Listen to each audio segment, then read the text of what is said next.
नमस्कार, special report में आपका स्वागत है। मैं हूं राजेश कुमार। देश की राजधानी दिल्ली में स्थित इजरायली दूतावास पर हुए ब्लास्ट ने हिंदुस्तान की चिंता को बढ़ा दिया है। हालांकि इस हादसे में किसी तरह की कोई जनहानि नहीं पहुंची है, लेकिन धमाके के पास खड़ी कई गाड़ियों को नुकसान पहुंचा। हालांकि अब तक यह नहीं पता चल सका कि ब्लास्ट में किस विस्फोटक का इस्तेमाल किया गया था, लेकिन इतना जरूर है कि कोई है जो भारत और इजराइल के रिश्तों में दरार लाना चाहता है। फिलहाल पूरे मामले की जांच की जा रही है। जांच एजेंसियों को कई अहम सुराग भी हाथ लगे हैं। चलिए दिखाते हैं आपको हमारी एक खास पेशकश, छोटा धमाका बड़ी साजिश।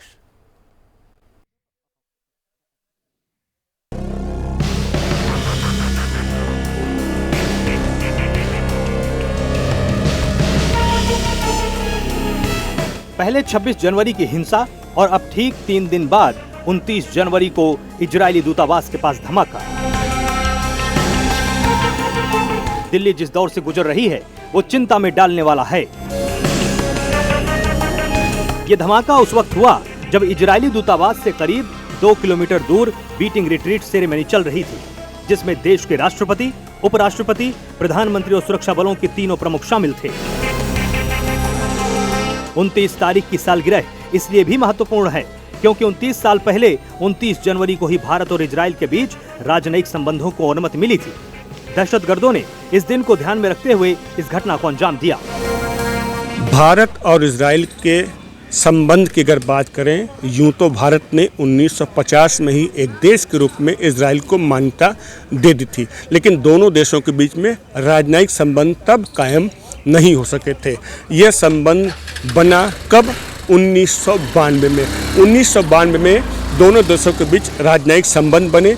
भारत ने अपना दूतावास इजराइल में खोला, इजराइल ने अपना दूतावास भारत में खोला। 1992 में बना यह राजनयिक संबंध समय के साथ साथ फलता गया। भारत और इजराइल दोनों एक दूसरे काफ़ी करीब आए, दोनों के बीच व्यापारिक संबंध बढ़े। अगर सामरिक शक्तियों की बात करें, सामरिक संबंध की बात करें, तो आज भारत और इजराइल एक बहुत बड़े सहयोगी हैं। दोनों एक दूसरे को रक्षा सहयोग में, रक्षा मामलों में एक दूसरे की अच्छी खासी मदद करते हैं। चूँकि इजराइल एक बहुत बड़ा रक्षा उपकरण निर्माता है। भारत की तमाम जो है रक्षा प्रणाली हो, चाहे मिसाइल डिफेंस सिस्टम हो, तमाम जो वेपन हो, बंदूकें हो, तोप है, वो इजराइल चाहती हैं। तो कम से कम भारत और इजराइल के बारे में कह सकते हैं इजराइल और भारत का जो रक्षा व्यापार है काफ़ी बड़ा है। अब जबकि इजराइल के प्रधानमंत्री बेंजामिन नेतन्याहू मोदी को अपना बहुत ही करीबी मित्र मानते हैं, तो राजनयिक संबंधों के साथ जो व्यक्तिगत संबंध है वो भी भारत और इजराइल के काफ़ी प्रगाढ़ है, काफ़ी मजबूत हैं। इस तरह से हम कह सकते हैं कि आने वाले समय में भारत और इजराइल मिलकर दुनिया को एक नई शक्ति या नई दिशा भी दे सकते हैं। आज इन संबंधों की बुनियाद पर ही भारत और इजराइल दोनों आतंकवाद के खिलाफ लड़ने में एक दूसरे की मदद भी करते हैं। धमाका भले ही छोटा था, मगर इसे पूरी सक्रियता और गंभीरता से लेते हुए सरकार के कई महकमे और एजेंसियां फौरन हरकत में आ गईं। दिल्ली के एपीजे अब्दुल कलाम रोड के उस हिस्से को वाहनों की आवाजाही के लिए बंद किया गया जहां इजराइल का दूतावास है। इसके साथ साथ आसपास के इलाकों में भी चेकिंग की जा रही है। ब्लास्ट के बाद दिल्ली पुलिस ने पूरे इलाके को सील कर दिया है। घटनास्थल पर भारी संख्या में पुलिस बल और सीआरपीएफ की तैनाती की गई है। इजरायली दूतावास के पास आज जहां बम धमाका हुआ, वहीं दिल्ली का अति सुरक्षित इलाका माना जाता है। यहां चप्पे चप्पे पर पुलिस हर वक्त तैनात रहती है। पुलिस की पेट्रोलिंग वैन भी लगातार गश्त करती रहती है और पूरा इलाका सीसीटीवी कैमरों की नजर में रहता है। इसके बावजूद बम धमाका हो जाना दिल्ली पुलिस की सुरक्षा व्यवस्था पर बड़े सवाल उठा देता है। इजराइल में जो दूतावास के पास एक ब्लास्ट हुआ है, उसको किस तरीके से आप देखते हैं? देखिए, दिल्ली में किसी भी तरह का अगर ब्लास्ट होता है, ये हमारे लिए बहुत ही सीरियस बात है। और स्पेशली जिस डिप्लोमेटिक एनक्लेव में ये हुआ है, चाहे वो इजरायली दूतावास हो या कोई भी और दूतावास हो, क्योंकि ये कहीं भी हो सकता था। ये ज़्यादा हमारे लिए कंसर्न है, ये हमारे लिए सीरियस बात है, ये हमारे लिए क्रिटिकल बात है कि हमारे देश में किसी भी दूतावास पर अगर किसी तरह का अटैक होता है तो बदनामी हमारी है। हालांकि धमाके के कुछ देर बाद सुरक्षा एजेंसियों के हाथ आतंकी संगठन जैश उल हिंद का एक पोस्ट लगा। इस पोस्ट में जैश उल हिंद नाम के आतंकी संगठन ने दिल्ली में हुए धमाके की जिम्मेदारी ले ली। मैसेजिंग ऐप टेलीग्राम के मैसेज के जरिए कथित तौर पर घटना की पुष्टि का दावा किया जा रहा है। मैसेज में कहा गया है, सर्वशक्तिमान अल्लाह की कृपा और मदद से जैश उल हिंद के सैनिक दिल्ली के एक उच्च सुरक्षा वाले इलाके में घुसपैठ करने और आईईडी धमाके को अंजाम दे पाए। ये हमलों की एक श्रृंखला की शुरुआत है जो प्रमुख भारतीय शहरों को निशाना बनाएगा और भारत सरकार द्वारा किए गए अत्याचारों का बदला लेगा। दिल्ली पुलिस ने इजरायली दूतावास के बाहर हुए धमाके के बाद इसमें इस्तेमाल किए गए विस्फोटकों की 2 बार जांच की। सूत्रों की माने तो जांच में सामने आया है कि डिवाइस में हार्ड ग्रेड मिलिट्री एक्सप्लोसिव पाए गए हैं। धमाके के बाद शुक्रवार रात को ईरान की एक उड़ान में भी देरी हुई और सभी यात्रियों की जांच की गई, लेकिन कुछ भी संदिग्ध नहीं मिला। अधिकारियों का अनुमान है कि अलकायदा जैसे प्रशिक्षित समूहों के पास इस ग्रेड के विस्फोटक होने की संभावना है। ऐसा कहा जा रहा है कि जानबूझकर इजरायली दूतावास के पास बम धमाका किया गया है, जो कि कम तीव्रता वाला बम धमाका मसाला बम से किया गया है। ये बम प्लास्टिक की थम्स अप की कैन में रखा हुआ था, जिस कैन को पॉलीथीन में लपेटा गया था। बम के अंदर बॉल बेयरिंग भी फिट की गई थी। ऐसा माना जा रहा है बम धमाका होने के बाद उससे निकली बॉल बेयरिंग से कारों के शीशे टूटे हैं। जिस जगह बम धमाका हुआ वहां से करीब 25 मीटर की दूरी पर तीनों कारें पार्क थीं, जिनके धमाके से शीशे टूट गए थे। कारों के अंदर से कुछ बॉल बेयरिंग मिली है। हालांकि जांच में कई अहम सुराग भी दिल्ली पुलिस के हाथ लगे हैं। पुलिस ने घटना के बारे में जानकारी जुटाने के लिए दूतावास विस्फोट साइट के आसपास के सीसीटीवी फुटेज खंगाली है। सीसीटीवी फुटेज से पता चला कि एक कैब ने दूतावास के पास 2 व्यक्तियों को छोड़ा था। हालांकि अभी तक ये पता नहीं चल पाया कि इन व्यक्तियों की विस्फोट में कोई भूमिका है या नहीं। पुलिस ने कैब ड्राइवर से संपर्क कर पूछताछ की, जिसमें अब दोनों शख्स के स्केच तैयार किए जा रहे हैं।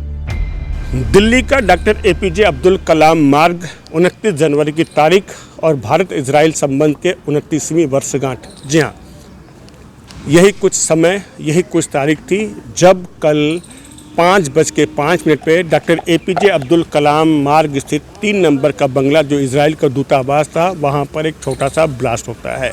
छोटा ब्लास्ट इसलिए यूँ कहें, छोटे ब्लास्ट के माध्यम से एक बड़ा संदेश देने की कोशिश थी।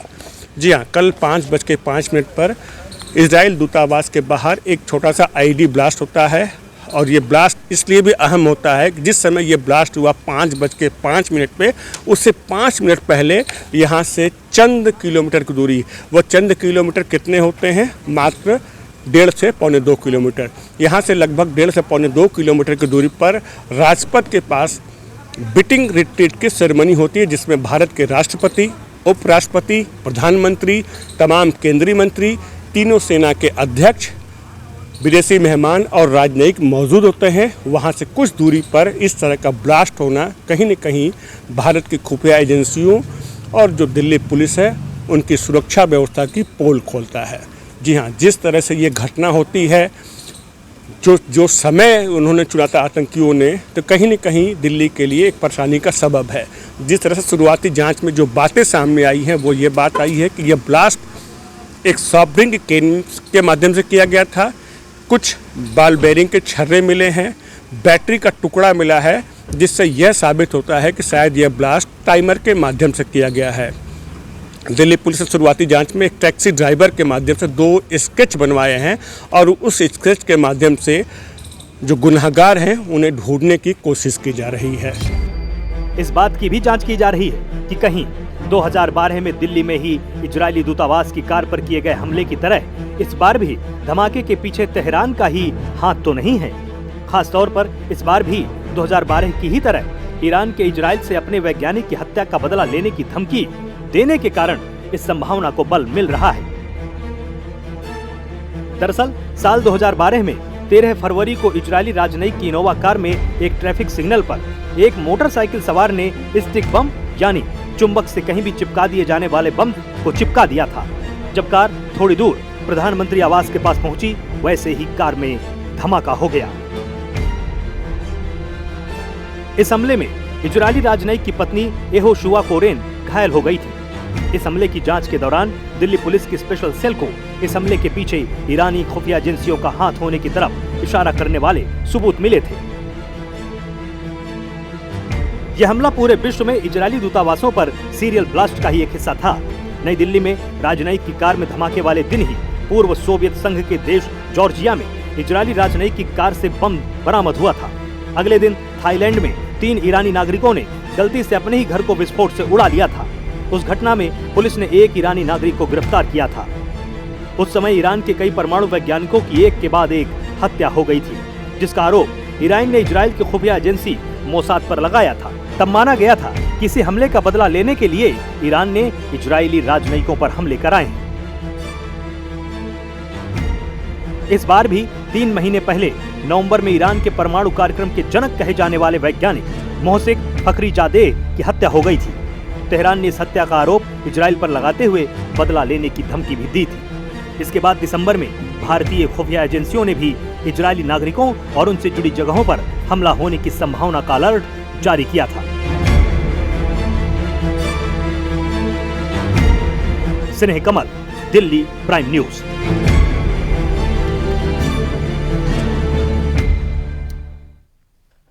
और हिंदुस्तान के साथ साथ अब इजराइल भी इस बम धमाके को लेकर गंभीर है। जहां एक तरफ हिंदुस्तान की तमाम जांच, सुरक्षा और खुफिया एजेंसी इस ब्लास्ट की तह तक जाने के लिए जानकारियां जुटा रही है, तो वहीं इजराइल की खुफिया एजेंसी मोसाद भी अब इस हमले की जांच करेगी। आखिर क्या है ये मोसाद और कैसे काम करती है, जानने के लिए यह रिपोर्ट देखिए।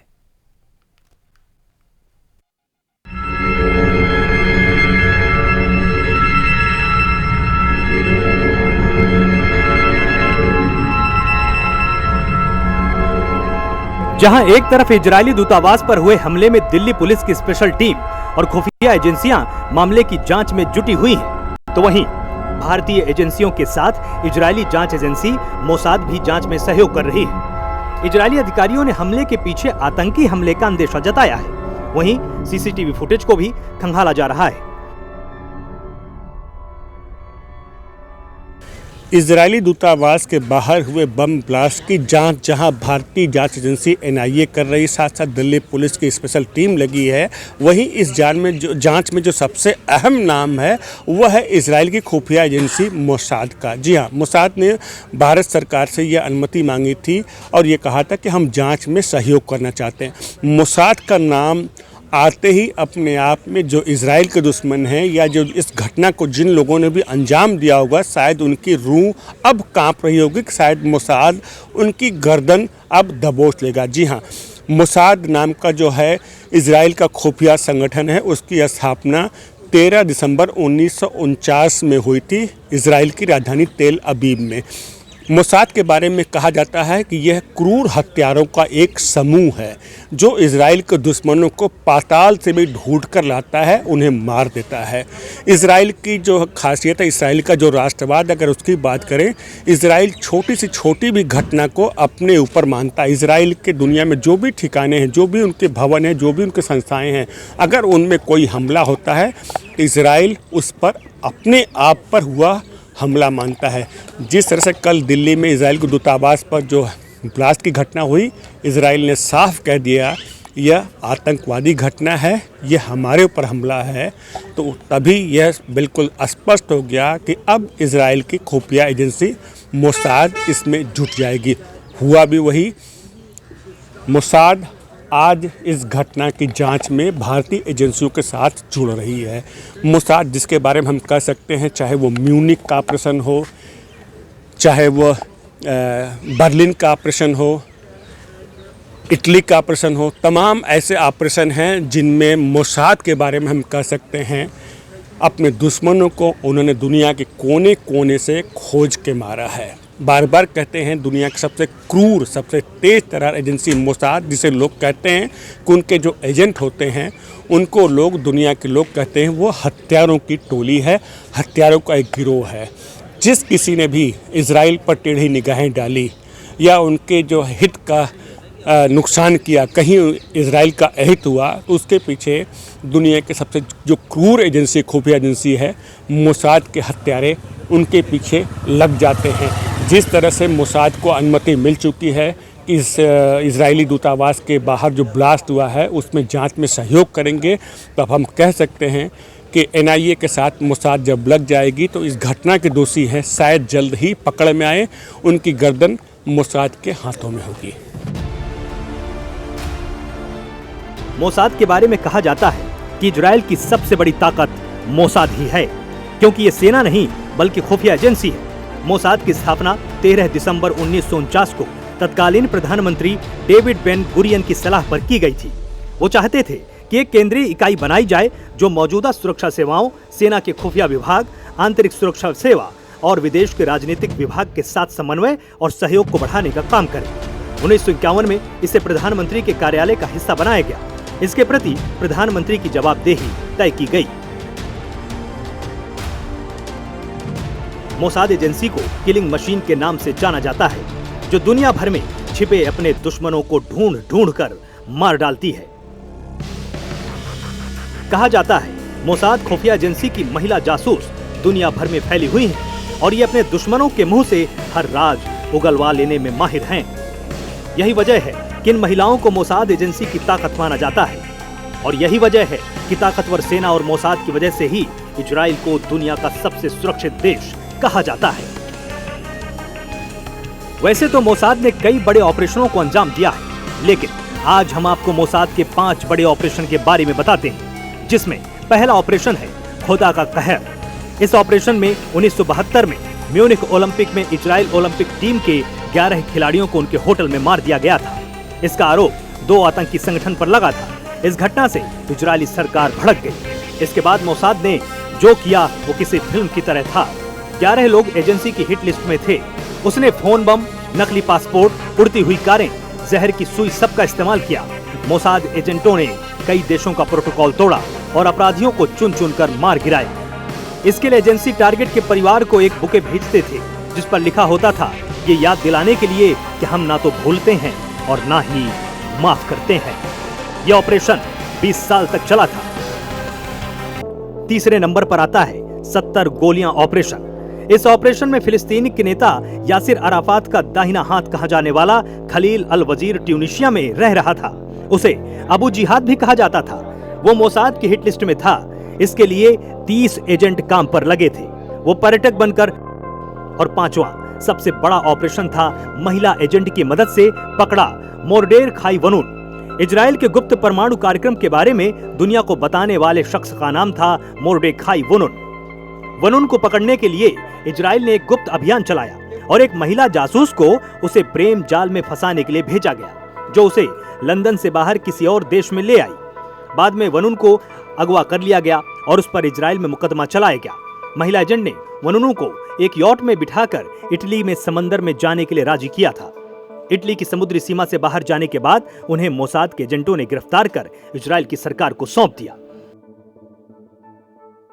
जिस तरीके से इंडिया की raw research and analysis wing famous है, इसी तरह इजराइल की मोसाद अपने आप में एक खौफ है पूरे वर्ल्ड में किसी भी तरह की टेररिस्ट ऑर्गेनाइजेशन के लिए।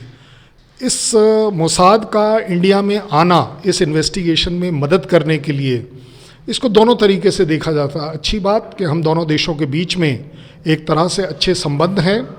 इंटेलिजेंस शेयरिंग और इंटेलिजेंस एनालिसिस में हम एक दूसरे का साथ देते हैं और साथ ही साथ इंडिया इस बात के लिए ओपन है कि अगर हमारे यहाँ किसी भी तरह का अटैक होता है उनके दूतावास पर, तो हम हर तरीके से कोऑपरेट करने के लिए तैयार हैं।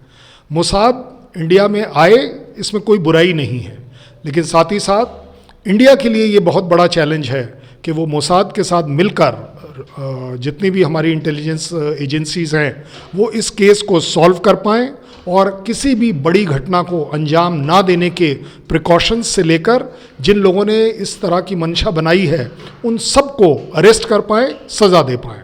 मुझे लगता है मोसाद और इंडिया का ये कॉम्बिनेशन हमारे देश के लिए, वर्ल्ड के लिए एक मिसाल है कि यस, हम किसी भी कंट्री के साथ मिल सकते हैं टेररिज्म को फाइट करने के लिए।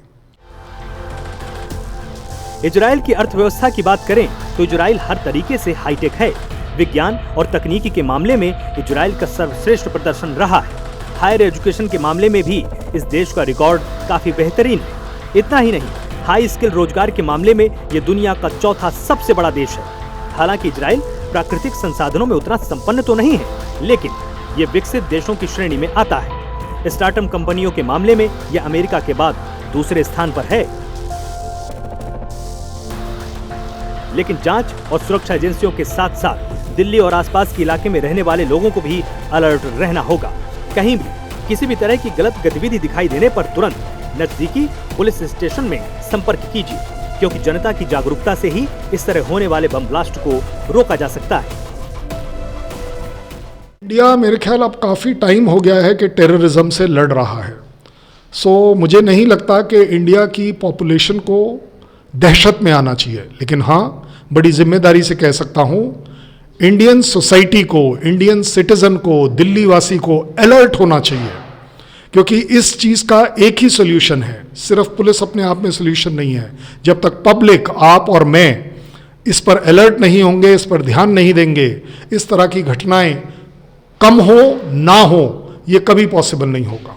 लेकिन अगर हम एज अ पब्लिक जागरूक हैं, अलर्ट हैं, देख रहे हैं, कहीं भी किसी भी तरह की कोई शैतानी होती है, कोई गलत तरीके की हरकत होती है, उसको देखते ही अगर हम रिपोर्ट कर रहे हैं, तो ये अपने आप में काफ़ी हद तक इस तरह के इंसिडेंसेस को अवॉइड करेगा और कोई भी टेररिस्ट ऑर्गेनाइजेशन को डिस्करेज करेगा कि वो हमारी दिल्ली में किसी भी तरह का कोई गलत काम कर पाए। जागरूक दिल्ली सबसे अच्छी दिल्ली। इजरायली दूतावास पर हमले का बदला भी मोसाद जरूर लेगा। स्नेह कमल, दिल्ली प्राइम न्यूज।